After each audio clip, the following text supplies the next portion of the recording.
আজকে আমরা একটা ইন্টারেস্টিং টপিক নিয়ে আলোচনা করব। আমরা যখনই বিনিয়োগ করি না তখন তো আমাদের হাতে অনেকগুলো অপশান থাকে। ডাইরেক্ট মিউচুয়াল ফান্ড থাকে, ইকুইটি মিউচুয়াল ফান্ড থাকে। অনেকে ভাবেন আমি ইন্ডেক্স ফান্ডে ইনভেস্টমেন্ট করব, একটু এক্সপেন্স রেশিও কম হবে, সস্তা হবে, গোল্ড আছে। তো এই বিগত 25 বছরে আমরা যদি একটু স্টাডি করি কোথায় কী রিটার্ন পেয়েছি, সেই ডেটাটা নিয়ে আজকে আপনাদের সাথে কথা বলছি, শেয়ার করছি।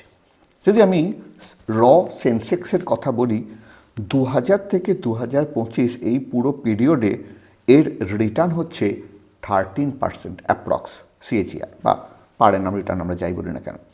যদি গোল্ড কথা বলি, 2000 সালে 31 ডিসেম্বর নাগাদ গোল্ড ছিল 4400, যেটা এখন পৌঁছে গেছে প্রায় 1,30,35 এরকম।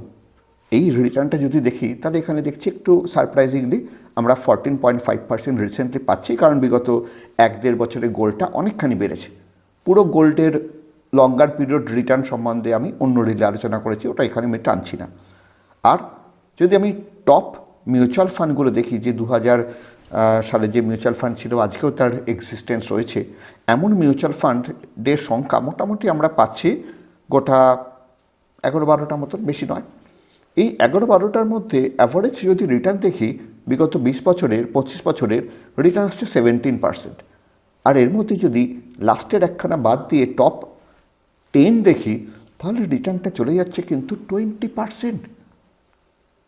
নোট ইট, মার্কেট রিটার্ন দিয়েছে যেখানে আমাকে 13%, সেখানে আমি অ্যাক্টিভলি ম্যানেজ মিউচুয়াল ফান্ডে থেকে অ্যাভারেজ রিটার্ন পাচ্ছি 20% বিগত 25 বছরে। So it's huge.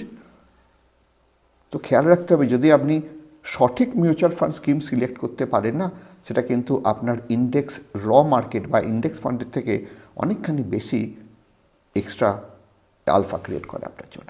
It is important to know.